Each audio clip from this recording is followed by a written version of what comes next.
Perfect Union, 1783 to 1800. The first elections under the new government were held in early 1789. George Washington was unanimously elected president by the Electoral College, and John Adams came in second, and he was to become the vice president. In the beginning, the president was the person who got the highest number of votes in the Electoral College, and the vice president was the person who got the second highest votes in the Electoral College. For the time being, New York City would be the capital of the government because Washington, D.C. still had to be built.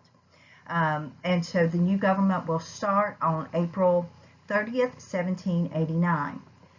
The new government is going to have many challenges because the Constitution is actually very vague about specific responsibilities. And the Founding Fathers did that on purpose because they don't know exactly what challenges will occur in the new government. So they give some very broad powers to the government. So George Washington is going to set many precedents as the president because the powers are so vague, and we are actually very fortunate because George Washington is not someone that is power hungry, and so he did things like, instead of being called Lord or King, he said, Mr. We should refer to the president as just simply Mr. President, giving them more equality with the people. Another thing that George Washington did was he decided that he needed advisors. He could not be an expert in everything. He was a soldier and a farmer, and he definitely was not an expert in all matters that would come before the president. So George Washington created our first cabinet. The Constitution provided that the president or the executive could have advisors, but they did not specify what kind of advisors those would be. So Washington decided at this time that there would be 4 cabinet members. The Secretary of the Treasury, which is the person, of course, responsible for handling the financial aspects of the government, would be Alexander Hamilton. Hamilton was a perfect choice for this. He was a businessman and a banker, so he had a lot of expertise in finance. The Secretary of State, this is the person that is responsible for foreign policy, would be Thomas Jefferson. Jefferson was a good candidate for this position because he had been serving as the American diplomat to France during the time under the Articles of Confederation. So he does have diplomatic experience. Then we have the Secretary of War, which is in charge of the military. Today we call this the Secretary of Defense. It's a little more PC, but it's the same job. They're responsible for all of the military aspects of our government, defending us if we are invaded. And the first Secretary of War was Henry Knox, who was one of the Revolutionary War generals that had served with Washington during the war. And the Attorney General, and this is the person that is responsible for executing the laws. Congress passes laws, the executive branch is responsible for executing or making sure those laws are adhered to, and the Attorney General's office is the body in the executive branch that's responsible for that. Everybody works for the Attorney General, the FBI, all of those groups, they all fall under the Attorney General's office. And the first Attorney General for the United States was Edmund Randolph, who was an attorney. So this is our first cabinet. The cabinet has become an institution in American government. It's something that we often refer to as the unwritten government or the unwritten Constitution, because the Constitution does not specify exactly that there will be a cabinet and what those positions will be. And of course today there are many more positions. There aren't just 4. We have Secretaries of Homeland Security, Secretary of Education, Secretary of Agriculture, you name it, we have secretaries for those. But in the beginning we just had these 4 because we're just starting out, and those are the challenges that we have. The next thing that we see that has to be addressed by the new government is the Bill of Rights. If you remember, Virginia had said that they would only ratify the Constitution if there was a Bill of Rights. So the first Congress will be charged with drawing up the Bill of Rights. The Bill of Rights was mostly written by James Madison. Madison had experience in this. Remember, he's the father of the Constitution, and he was serving as a representative from Virginia. And the Bill of Rights is actually very much modeled after the Virginia Bill of Rights. There were originally 12 amendments that were proposed to Congress. 2 of them got knocked out, so the Bill of Rights went as a package deal to the House floor and then later the Senate with 10 amendments. So the first 10 amendments to the Constitution are our Bill of Rights. And I hope that all of you are familiar with the Bill of Rights. Of course, the First Amendment guarantees our freedom of speech, press, religion, the right to assemble. The Second Amendment is the right to bear arms. The Third Amendment, going back from, the Revolutionary War, says that we have the right not to quarter troops in our homes. The Fourth Amendment is the freedom from search and seizure, that, police have to have a warrant to search your private property.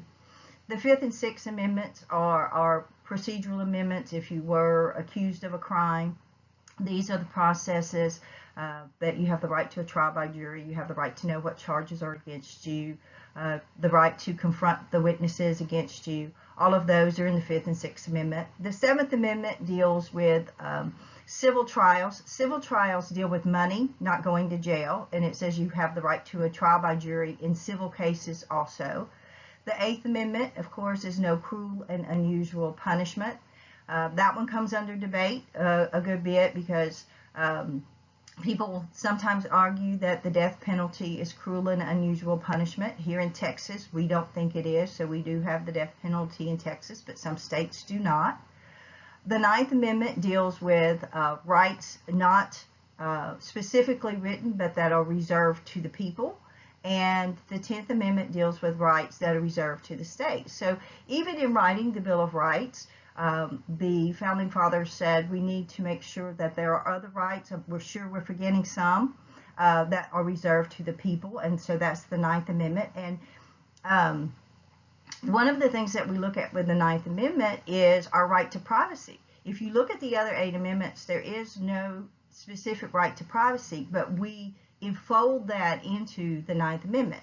And then, of course, the 10th Amendment is set up to try to make sure that the federal government does not become too large, that it does not begin infringing on the rights of the states.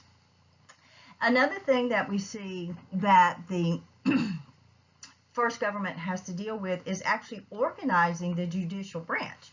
The Constitution said that there would be a judicial branch with a Supreme Court, but how do you organize the Supreme Court, and how do you organize the lower courts in the federal judicial system? So first of all, they needed to organize the Supreme Court. The Supreme Court is the highest court in the land.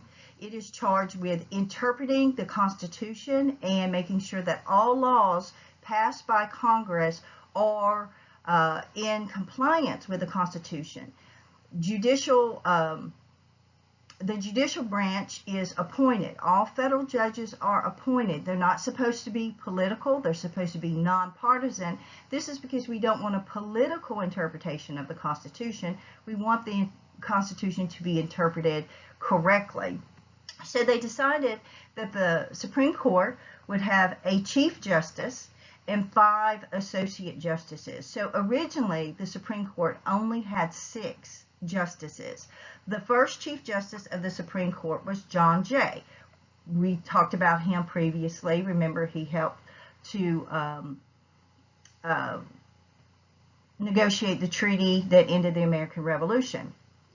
It didn't take them long to discover that having 6 Supreme Court justices was not a good idea because you have 6, so you can have a tie. So now, of course, we have increased the number, and now there are 9 Supreme Court justices. The Constitution says that the Supreme Court cannot be a court of original jurisdiction, which means that cases cannot start in the Supreme Court. So they had to create lower federal courts. And so what they decided to do was they created 13 federal district courts. Basically at that time that would be one for each state. And if you have a federal case, it starts in a federal district court.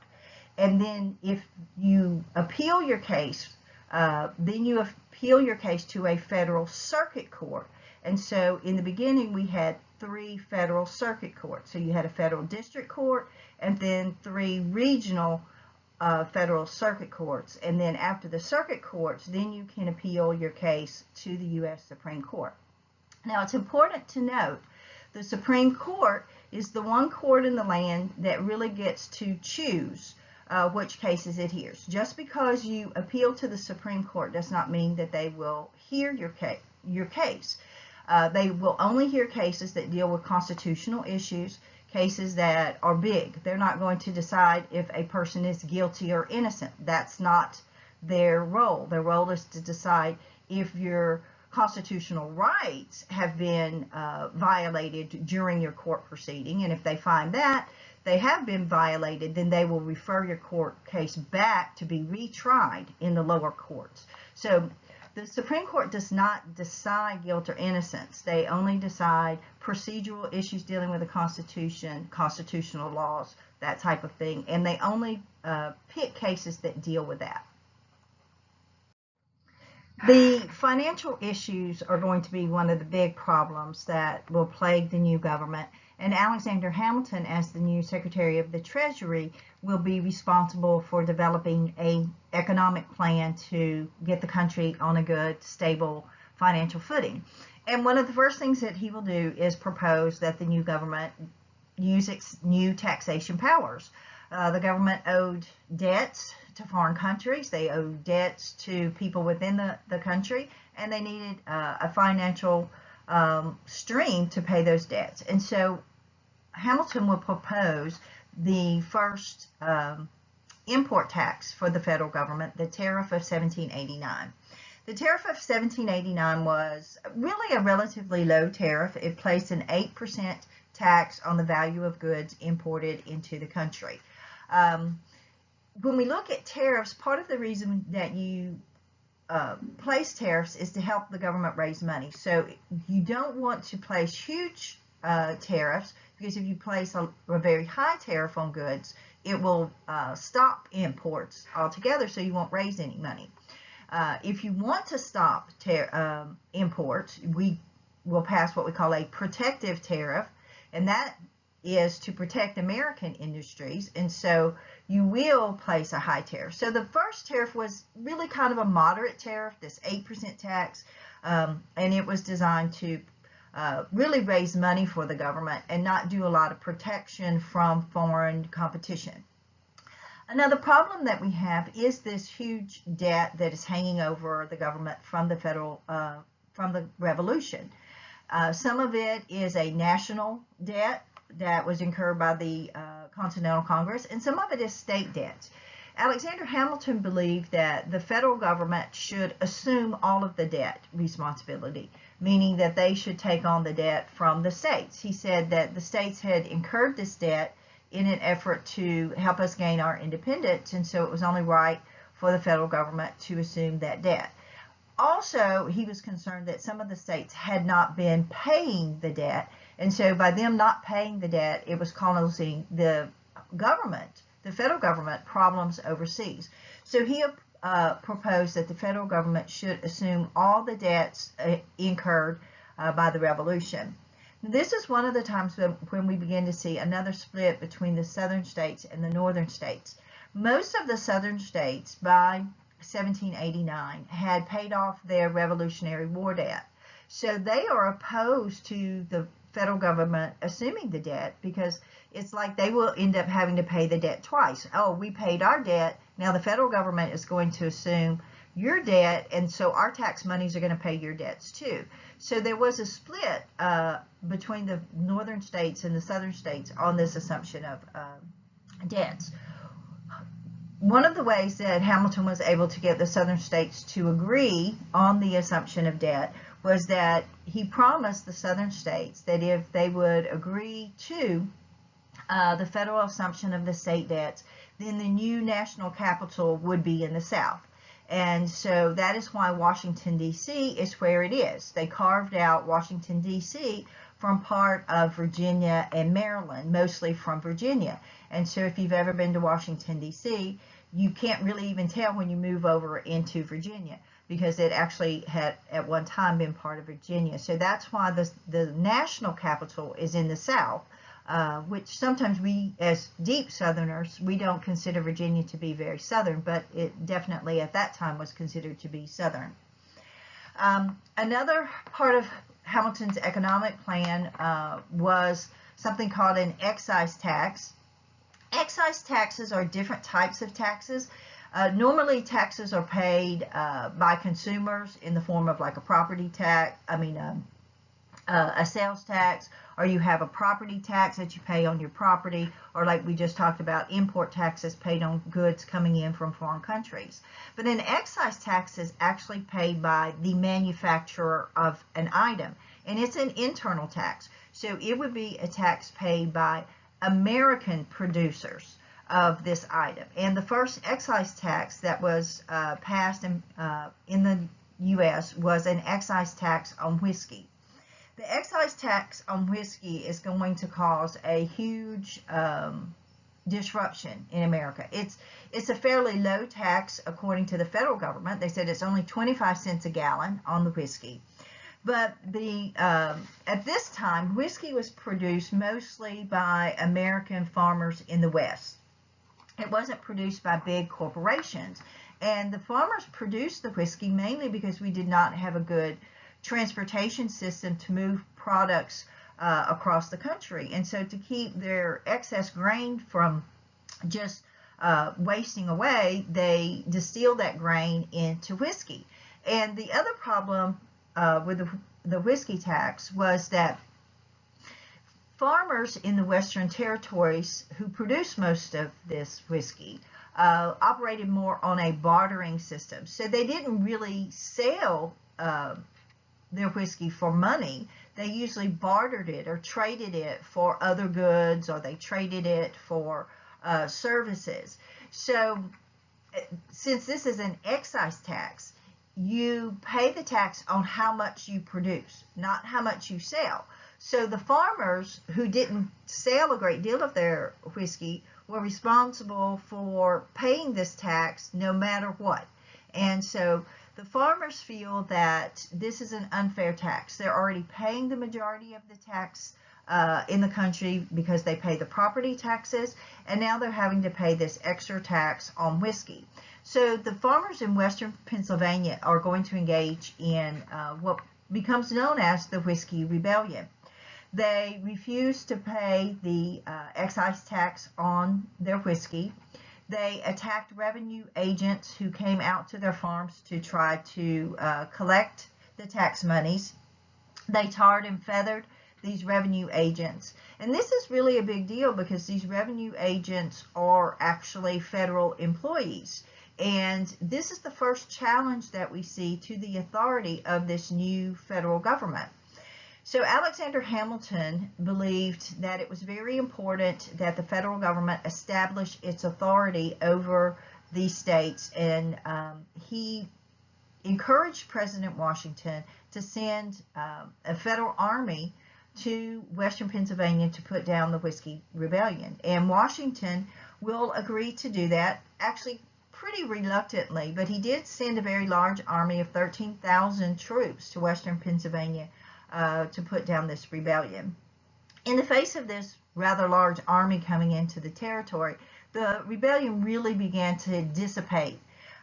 Eventually about 100 rebels were rounded up, and they were charged with, attacking federal agents, and they took, of the 100, they designated 2 of these individuals who they said were the ringleaders of the rebellion, and these 2 individuals were actually tried for treason, and they were convicted of treason. And in the United States, the punishment for treason is execution.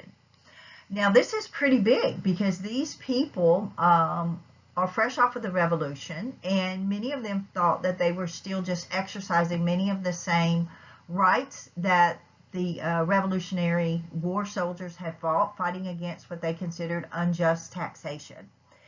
This is a huge predicament for Washington. He wants to exercise the authority of the new federal government, but he also wants to make sure that the people are loyal to the government because they believe in the government, not because they're afraid of the government. So Washington will actually end up pardoning these two individuals that were found guilty of treason and sentenced to be executed. The president does have the power to pardon. And so in doing this, Washington actually was very intelligent. By sending the army in, arresting the perpetrators of the crime, and actually allowing them to be sentenced through the court system very severely, but then stepping in and pardoning them, he showed that the federal government does have authority. The federal government has the authority to enforce the laws that are passed by the Congress, which are the representatives of the people. But the federal government also can be a benevolent government. We can be an understanding government, and we can understand that sometimes extraordinary times force people to do things out of character that they would not necessarily do. And so Washington's handling of the Whiskey Rebellion was very important because a lot of people did not think that our new form of government would make it. People, especially in Europe, believed that this new democratic government with representatives of the people that were directly elected by the people would fail, that it would either become an autocratic government like the monarchies of Europe, or it would fall apart because it would not be able to handle major problems. But Washington's handling of the Whiskey Rebellion showed that a democracy can handle major problems, and they can handle them without becoming a tyrannical government. Another issue that comes up during Washington's administration is the bank issue. Alexander Hamilton proposed that we needed to create a national bank, the Bank of the United States. His argument was that since now we have this tax money that the federal government is collecting, we need a safe depository for that money, and also a place where then we can go to take that money from to pay our debts. In his proposal, there would be branches of the Bank of the United States in all of the states, and other than housing federal deposits, the bank would act just like any other bank. Any other private citizen could put their money in the bank. Private citizens could borrow money from the bank. It would operate just like any other bank, except the federal deposits would also be in that bank. So he proposed creating this Bank of the United States. When he proposed it, it created a huge debate in Congress. By this time, we're beginning to see some split in Congress over what we call a broad versus a strict interpretation of the Constitution. There were individuals like Alexander Hamilton who believed that the Constitution was really basically a general outline, and that because of that, there would be a broad interpretation of the Constitution, that it didn't give you every specific power that the federal government had. Then there were other individuals like Thomas Jefferson who believed that the Constitution was a literal document, and they believed in a very strict interpretation of the Constitution. So if we look at the powers of the legislature in the Constitution, there are 17 specific powers listed in the Constitution for the legislative branch. And creating a bank is not one of those specific powers. However, there is a Clause 18. In Article 1, Section 8, we have those 17 powers listed. Clause 18 is something we call the Necessary and Proper Clause. And Clause 18 says that the Congress will also have other powers, necessary and proper, to enable them to fulfill their duties of the other 17 powers. Well, one of those other 17 powers was to coin money. So Alexander Hamilton argued that you have if you have the power to coin money, then you should also have the power to regulate that money and house that money appropriately, and a bank would do that. And so there's this huge debate with people in Congress lining up with Alexander Hamilton, who's the Secretary of the Treasury, and other people lining up with Thomas Jefferson, who is the Secretary of State. Eventually, the bank bill did pass Congress, but by a very narrow margin. So when it came to President Washington for signature, he asked Hamilton and Jefferson for their opinions, and they both gave him written opinions about the bank. Well, if you remember, Alexander Hamilton was actually at the Constitutional Convention, and he wrote many of the Federalist Papers that interpreted the Constitution. But Thomas Jefferson was actually serving overseas as a diplomat, and he wasn't at the Constitutional Convention.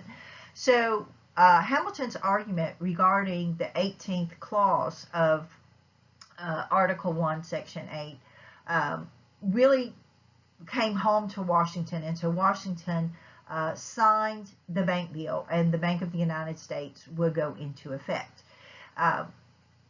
This is something that we refer to, this Clause 18 and this passing of the bank bill, as creating the implied powers doctrine for the government.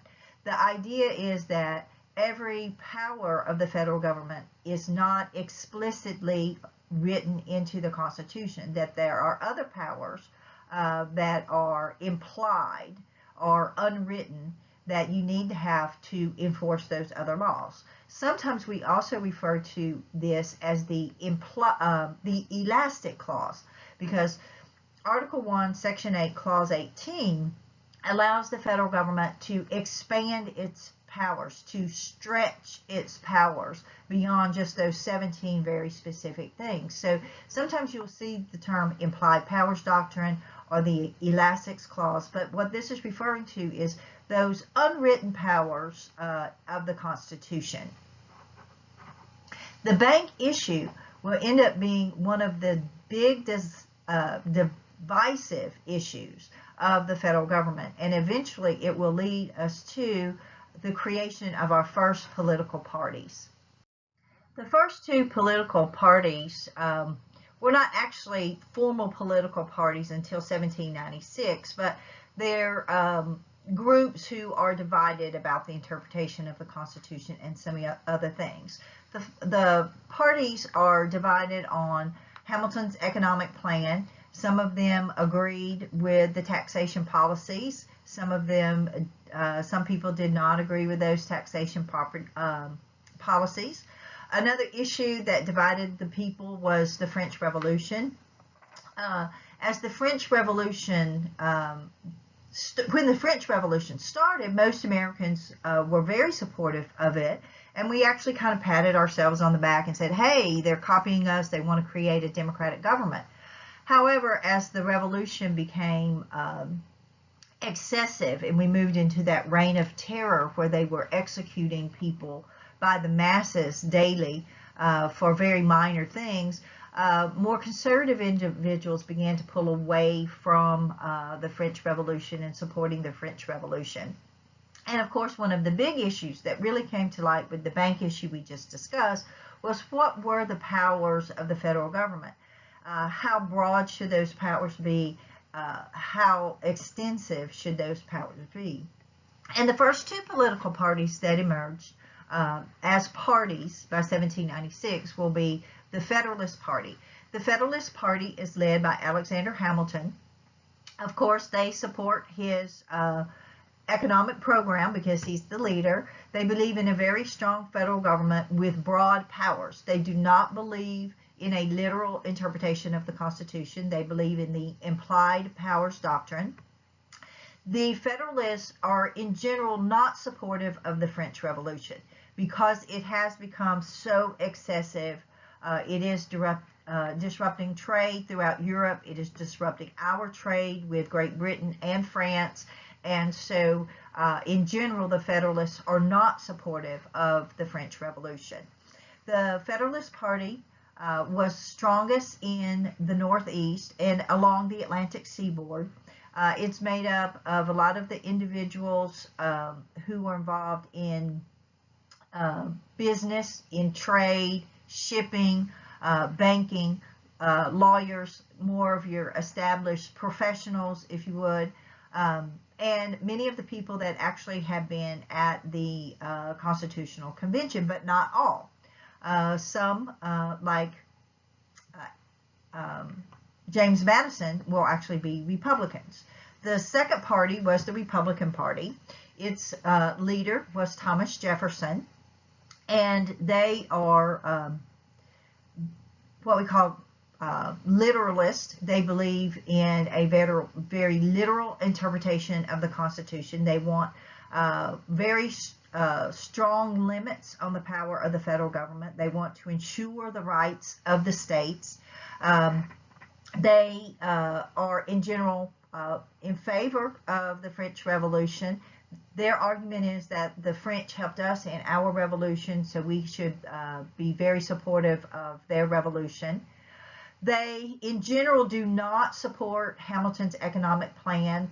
This, of course, one of the big issues was the Bank of the United States. But in general, they're also against high tariffs because the farming areas where most of these Republicans are from export a lot of goods, and so high tariffs hurt their trade with other countries.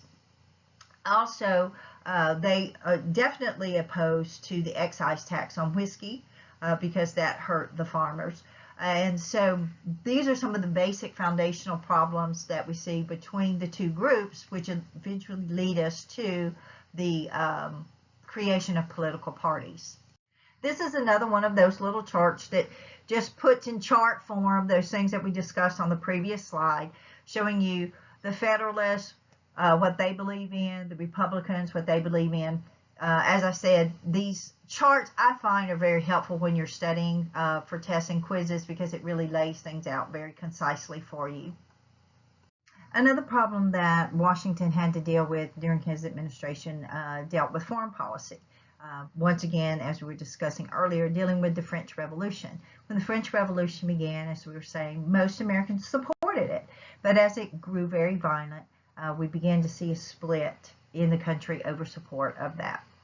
One of the problems with the French Revolution, besides the fact that it disrupted trade with our main trading partners, Great Britain and France, was that the French Revolution gets very complicated because this internal revolution of overthrowing the king and establishing a new government in France eventually evolves into a European war.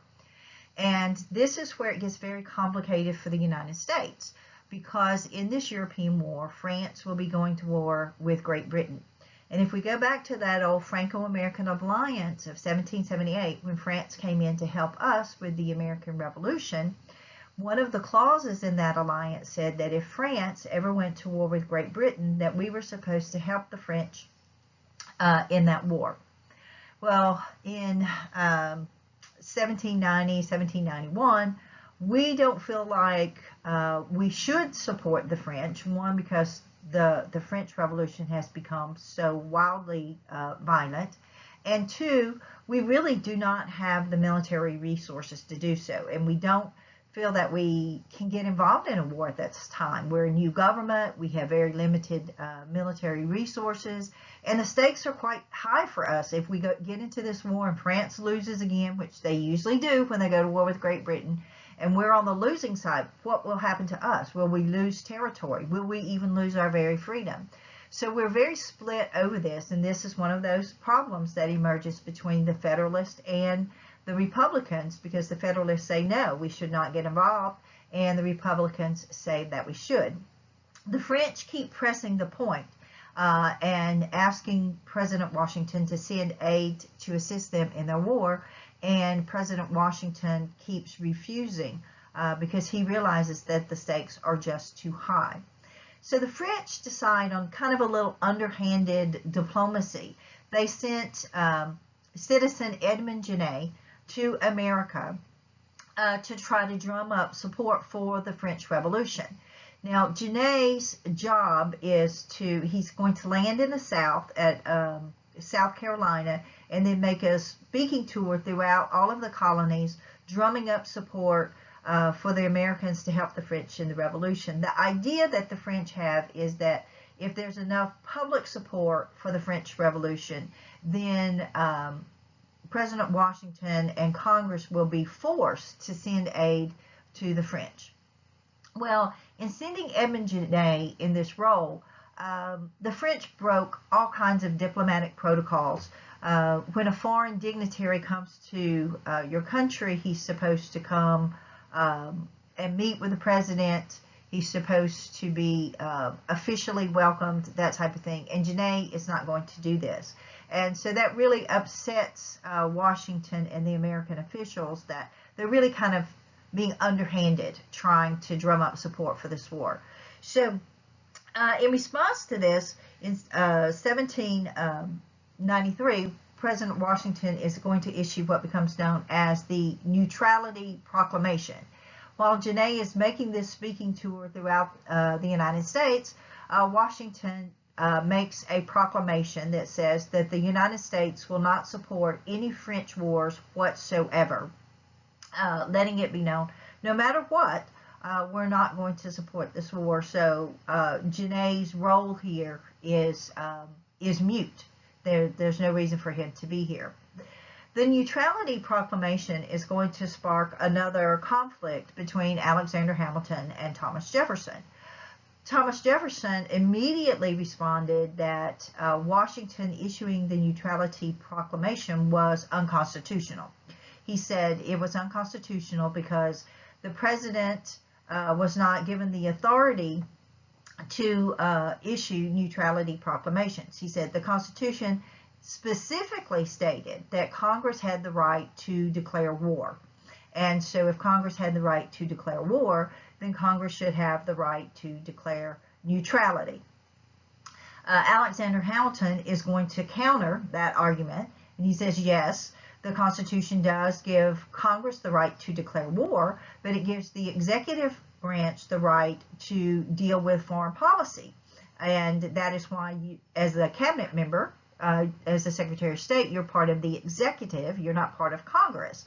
And the reason Congress can declare war is because war involves amassing an army made up of the people, and so the representatives of the people should be the final authority to decide if we declare war. Neutrality is the very opposite of war. We're trying to avoid war, and that follows under diplomacy and foreign policy, and so the president does have the right to declare neutrality under his powers of foreign policy. And then also Alexander Hamilton, because he was a little bit of a smart aleck sometimes, he said, and besides, the Franco-American alliance is no longer in force, because when the French rebels executed Louis XVI, they executed him, they cut off his head. That invalidated the Franco-American alliance, because our alliance was with the French king, and the French king was executed, and so the alliance is no longer in force. It didn't change anything, these two arguments, but basically we will not get involved in that war, probably for the best, but it will continue to resonate many problems between the United States and France. France is very upset with us because we don't get involved to help them. But we also continue to have problems with the British, because as the French war expands and they go to war with the British, it begins to impact our trading with them, both France and Great Britain. And what both sides were doing is that as American ships were crossing the Atlantic to trade with either France or Great Britain, French naval vessels or British naval vessels were stopping American ships, seizing our cargoes. And this, of course, was illegal. The British, though, were also practicing what we called impressment, because not only were they seizing our cargoes, but oftentimes they were taking American sailors and saying that they were actually British citizens and forcing them into service in the British Navy. And so Americans are losing. We're losing sailors on the high seas. We're losing cargoes that are being seized. And both the English and the French are violating our rights as a neutral nation. So in response to this, President Washington will pass what becomes known as the Embargo Act of 1794. Beginning in 1794, we will cut off all trade with Europe. The idea was that if we're not sending ships across the Atlantic, then our ships won't be seized and our sailors won't be seized, and so things will settle down. Of course, the economic implications are going to be horrific because our two major trading partners were Great Britain and France in Europe. And so when we cut off all this trade, we're going to have a ricochet effect of we're going to go into a depression, we're going to have difficult economic times. And Washington, for the very first time in his presidency, really received massive criticism from the population in the country. He had been very popular with the people throughout his presidency, but we begin to see after the embargo of 1794, there are a lot of newspaper editorials written about him that are negative, and people become much more critical of him. It's the most unpopular thing that he does as president. Foreign policy issues continued to plague Washington during his second administration, and one of the biggest issues he had really was dealing with the British. As the impressment of American sailors continued, more and more anti-British feeling was being stirred up in the country, and the Embargo Act of 1794 didn't do a lot to make Americans feel very cordial toward the British. On top of that, the British had not lived up to all of their promises in the Treaty of Paris 1783, and one of the specific things that they had not done was they had not left the forts in the old Northwest Territory. So in 1794, President Washington will send John Jay to Great Britain to try to negotiate a treaty with the British to come to a peaceful resolution to our issues with the British, because so many people are beginning to push to go back to war with Great Britain. Jay was charged with getting the British to abandon their military forts in the Northwest Territory. Secondly, he was to get the British to agree to pay for all of the cargoes and the ships that they had seized in the last few years as the French Revolution had been going on. And he was going to get the British to accept the American definition of the rights of neutrals. The American definition of the rights of neutrals was that as a neutral country, we had the right to trade with anybody. We could trade with the French, we could trade with the British, the Austrians, whomever, that we did not have to worry about who was at war with whom. The British did not agree to this treaty. They said as a neutral, we should not trade with any of the parties that were at war. John Jay is going to be hampered in his negotiations with the British, mainly because the British know that we're too weak to actually go to war with them. Because if we had not been that weak, we would have already been at war with them. We would have joined the French. So they really don't have to give in to Jay's demands that he has been charged with. But they also know that if they don't give us something, if they don't make some effort to continue friendly relations with us, that might push us into the French camp, and we might actually join the French in war against them. So we do get one of the terms that Jay had been sent for. The British will agree that they will abandon all of their forts in the old Northwest Territory, and they will do so by 1796. And they adhered to this. By 1796, the British did leave the Northwest Territory. However, they did not agree to repay us for the ships and cargoes that they had seized, and they did not agree to the American definition of the rights of neutrals.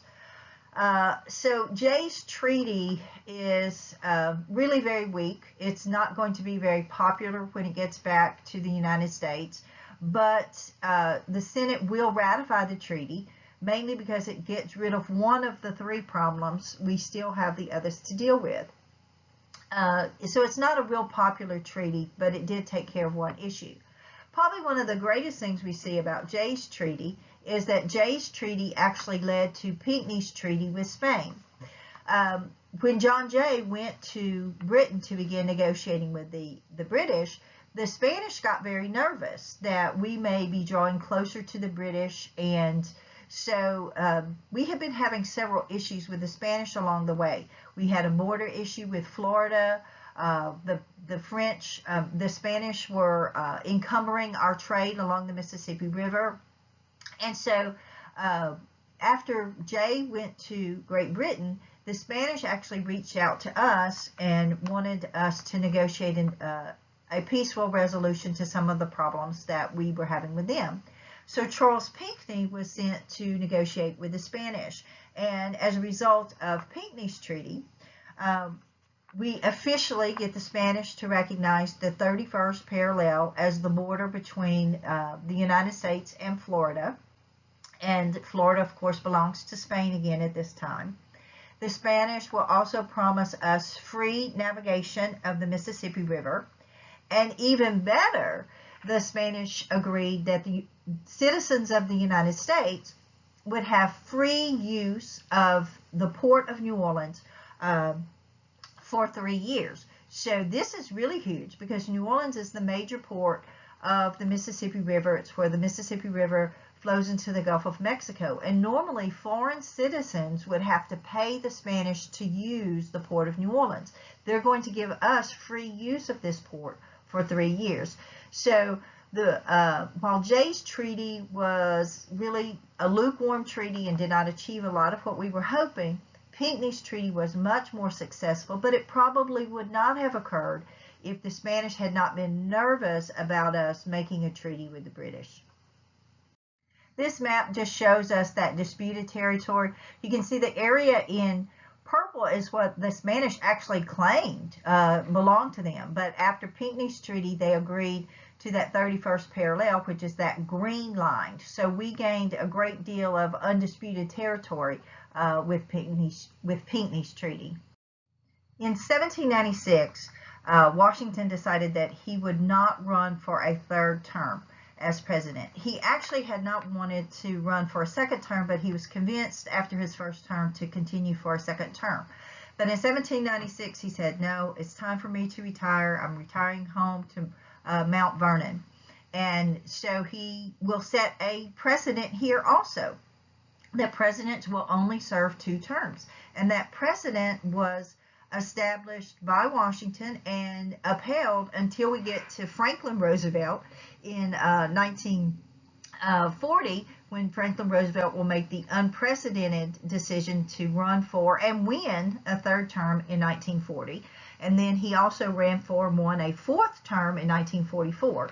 But after Franklin Roosevelt, Congress decided to pass an amendment to the Constitution that limits the president to 2 terms only. And this goes back to the Washington era. We don't want a legacy of president. We want 8 years is good. If you get too much longer than that, then you get into possibilities of an autocratic government being established. Before Washington left office, though, he will issue what it becomes known as his farewell address. And he will make 2 huge warnings in his farewell address. And the first of these is he will warn against political parties. During his administration, he had seen that political parties had divided his cabinet. Hamilton and Jefferson had become great enemies, and they had been very divisive in Congress. And he said that political parties were divisive and that they could ultimately destroy our country. Unfortunately, that warning was not heeded, and actually for over 200 years, political parties have actually served us quite well. It just seems that in recent times, the political parties have become very divisive in our country. So we'll see as time goes on if how these political parties pan out for the next, hopefully, 200 years of our country. The other big warning that he made was on foreign affairs. He warned the country against making entangling alliances with foreign countries. He was very concerned about that Franco-American alliance, which had almost dragged us into a European war.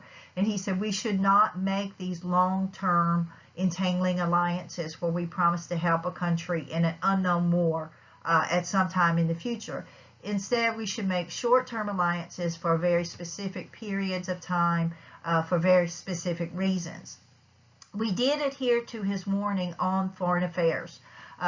Washington's neutrality proclamation basically was expanded and became the American foreign policy for the next 100 years. We will not get involved in a foreign war, a war dealing with a foreign country, until the Spanish-American War in 1898. Now, we do have wars. We'll have, of course, the War of 1812. That's because the British are infringing on American rights. We'll have the Mexican-American War in 1848. That's a war of our aggression because we wanted some land in Mexico. And then, of course, we have the American Civil War that will take care of dealing with, finally, the issues of slavery in our country. But we don't get involved in what we call a foreign war, a war that deals only with foreign countries and not directly with American concerns until the Spanish-American War in 1898. So we did adhere to his warning about entangling foreign alliances, but we did not adhere to his warning about political parties.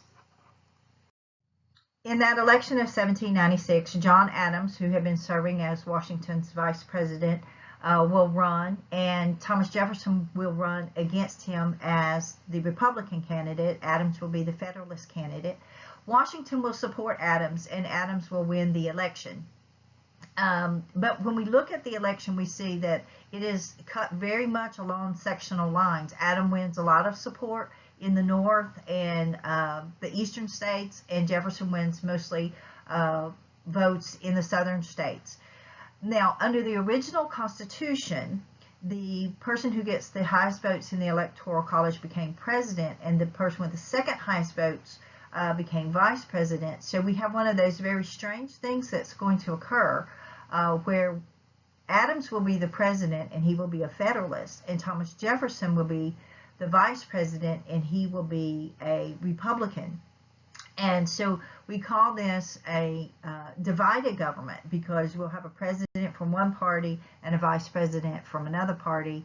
And eventually we realize that that type of election process is not going to work very well.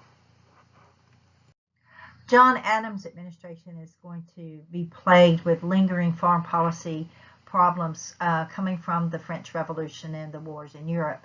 And it's going to be made more complicated because his vice president is supportive of the French while he is much more supportive of the British and wants to avoid war at all costs. After Jay's Treaty, relations between Great Britain and the United States got better, but relations between the United States and France deteriorated even worse. The French even threatened to expel our American diplomat if he didn't leave on his own. Adams wanted to avoid war, not just with France, but he wanted to avoid war at all costs with anyone because he, like Washington, realized that we were not prepared for war. We don't have the resources monetarily or militarily to fight a war at this time. So he sent a delegation to France to try to work out our differences with them, a delegation of Elbridge Gerry, Charles Pinckney, and John Marshall.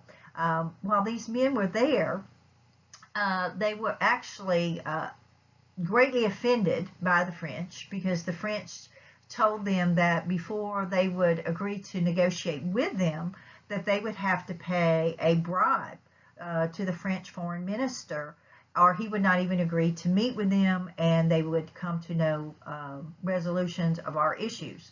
Now, this was actually fairly common in Europe, but we were novices at this type of diplomacy, and these American diplomats are highly offended, and they report this back to the officials back in Washington, in the United States. And this becomes known as the XYZ affair because they don't name the actual people. They call them X, Y, and Z. And we begin to see now a movement against the French in the United States. And now there's a group that had been advocating for war against Great Britain, then now they're advocating for war against France. Well, as I said, Adams, like Washington, realized that the stakes in war were just entirely too high. And so instead, he will declare what we have, prepare what we call the undeclared naval war. We closed our ports to the French. We cut off our trade with the French. And we began arming American vessels so that if the French attacked us, we would be prepared to defend ourselves. And so for a period of, 2 or 3 years, we're in this undeclared naval war with the French. We don't fear really that the French are going to invade the United States, but there will be some sporadic fighting on the high seas. And Adams will receive a great deal of criticism from Jefferson for not declaring war, and from other parts of the government for not declaring war. And this puts Adams and Jefferson really at odds in the executive branch, and that's going to cause many problems. In response to the mounting criticism of President Adams and the Federalists for not going to war, the Federalists in Congress passed what became known as the Alien and Sedition Acts. They said they passed these acts to stop radical foreign influence in the country. They are two actually distinct acts. The Alien Act gave the president the right to expel or imprison any alien who was suspected of creating treasonous acts against the government. And the key here was that they were suspected. They did not have to prove that they were committing any treasonous acts against the government. The Alien Act, though, really was never enforced. The Sedition Act, though, dealt with internal matters. The Sedition Act said that it was illegal for anyone to write or distribute false, malicious, or scandalous documents against the president, Congress, the military, or the U.S. government. And so it is the Sedition Act that we look at really as a violation in many ways of the First Amendment, because you can't write or criticize anything. You can't write against the government. You can't write critical articles against the government. The Sedition Act actually was enforced. Under the Sedition Act, about 70 newspaper editors were fined monetarily, or a couple were actually even put in jail for writing documents against the government. Thomas Jefferson, in response to the Alien and Sedition Acts, wrote a anonymous set of resolutions criticizing these acts. He wrote them anonymously because he's the vice president, so he's not supposed to be openly critical of the president, but everybody knew Thomas Jefferson wrote them. These resolutions that he wrote became known as the Virginia and Kentucky resolutions, because Virginia and Kentucky were the only two states that actually adopted these resolutions. And basically, the Virginia and Kentucky resolutions state that the states have been created before the federal government, and that it was the states who had created the federal government. So therefore, the federal government was an agent of the states. Now, this is important to grasp. If the federal government is an agent of the states, according to Thomas Jefferson, then that means that the states are supreme, that the federal government works for the states, and the states are supreme over the federal government. This is what becomes known as the states' rights doctrine. The states are more powerful than the federal government. Now, the Virginia and Kentucky resolutions continue. They also incorporate what we call the doctrine of nullification. The Virginia and Kentucky resolution said that since the federal government is an agent of the states, then the states have the right to nullify any federal laws that they feel will not benefit their states. So basically, you're allowing the states under the doctrine of nullification to pick and choose which federal laws work for them and which don't. So the states' rights doctrine that is incorporated into the Virginia and Kentucky resolutions basically takes you back to the Confederation system of government. Only Virginia and Kentucky adopted these resolutions at this time, but Thomas Jefferson awoke in America the conflict of states' rights. This is the issue that will divide the North and the South pretty much from this point forward. Who is supreme, the states or the federal government? And it's going to take us all the way to the American Civil War in 1860, when the southern states began their secession from the federal government, to finally conclude who is supreme, the states or the federal government. John Adams will be the last Federalist that will hold the presidency. In some ways, you might say he was the only Federalist, because George Washington certainly would not have wanted to be associated with either party. Adams will only serve one term, only 4 years, and he is usually criticized in his presidency that he didn't get much done. But he did diffuse some of the tensions. He's going to postpone the War of 1812 eventually. He did avoid war with France, with that undeclared naval war. Let the French know that we're not going to just let them keep attacking us. And finally, in 1800, we will make a new agreement with the French called the Franco-American Accord. And basically, in this accord, we repeal that part of the Franco-American alliance that said that we would come to their aid whenever necessary. 1800 is going to be another presidential election year. This time, Adams and Jefferson are going to run against each other again. Thomas Jefferson will be elected by the Republican Party in this election. But it's going to be another one of those weird elections, because in this election, Thomas Jefferson's vice president was Aaron Burr. And so there's actually going to be a tie in the Electoral College between Thomas Jefferson and Aaron Burr. And under the Constitution, it states that Congress will have to decide the election if there's a tie in the Electoral College. So once again, we're going to have one of those strange elections with the election of 1800. This is our electoral map from the election of 1800. You can see that Jefferson took most of the western territories and much of the South, while John Adams got one southern area, North Carolina. So we're beginning to see more of that division of voting, the South and the West going with the Jefferson Party, the Republicans, and the northeastern sections and the eastern seaboard going with the Federalists. We also see in this electoral map that tie in the Electoral College that I was talking about, because some people were a little wary still of Jefferson, and so Aaron Burr received this equal number of votes, but he is also a Republican. It's actually going to take Congress 35 votes to decide between Thomas Jefferson and Aaron Burr for the presidency in 1800, but eventually Jefferson will come out on top.